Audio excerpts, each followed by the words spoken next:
Behind the Cairo handshake, Isaias Al-Sisi and the Nile gambit. When Eritrean President Isaias Afwerki landed in Cairo this week, the cameras caught a reunion of the two old tacticians. But behind the handshakes and the red carpets, the visit was less about the friendship and more about alignment, an alignment whose purpose runs squarely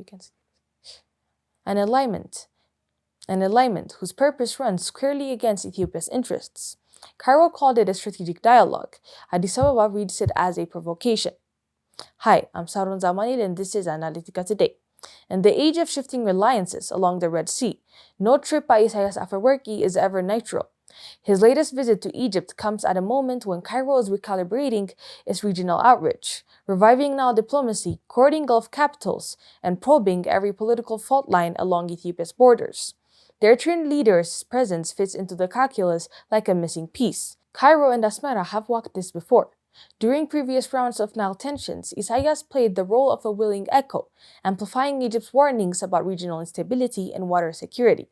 The choreography has barely changed. For Egypt and the projects, a message that is not isolated in this opposition to the grand Ethiopian Renaissance now. For Eritrea, the trip revives its sense of relevance it has struggled to retain since being marginalized by both Gulf and Horn of politics. Behind the public declarations about cooperation and security, coordination lies a subtle design. Egypt seeks partners who can encircle Ethiopia diplomatically and, if possible, complicate its regional partnerships. Eritrea, with its long border and history of friction with Addis Ababa, fits the mold. Yet this alignment is transactional, not principled. Asmara's loyalty, shaped by resentment rather than strategy, offers Egypt little more than symbolic leverage, but symbolism in Cairo's hands can be weaponized. Egypt's use of regional actors as strategic amplifiers is not new. From Sudan to Eritrea, Cairo has consistently framed the GERD as a collective African concern, rather than a bilateral water dispute. The aim is simple: to manufacture consensus against Ethiopia's sovereign right to manage its resources.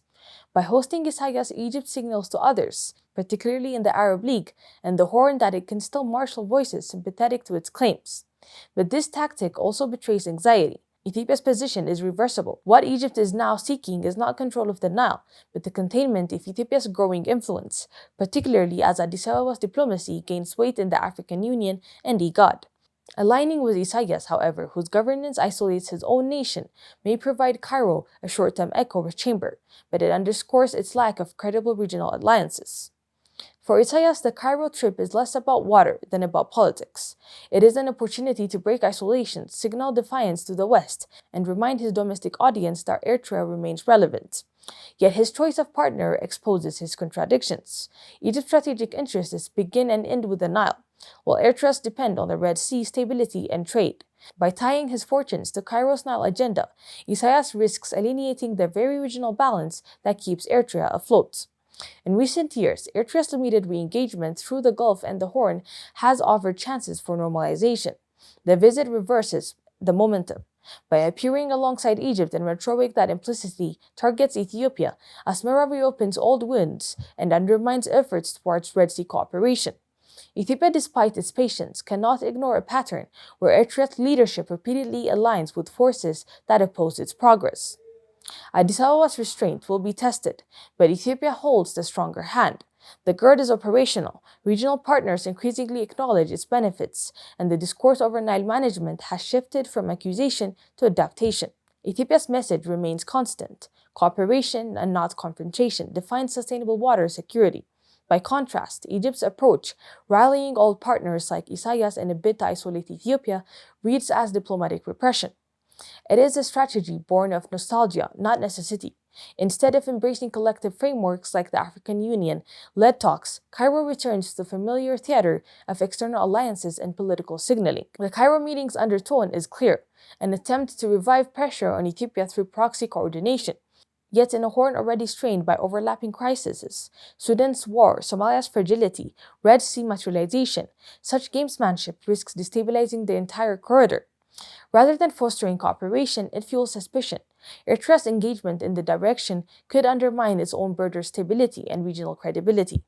Ethiopia's response will likely remain measured, emphasizing dialogue and mutual respect. But the message from Addis is unmistakable. The era when external players dedicated the Nile's destiny is over.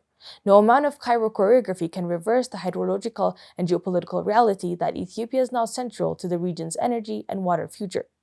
Isaias' visit to Egypt may have been framed as a diplomatic courtesy, but its essence was tactical.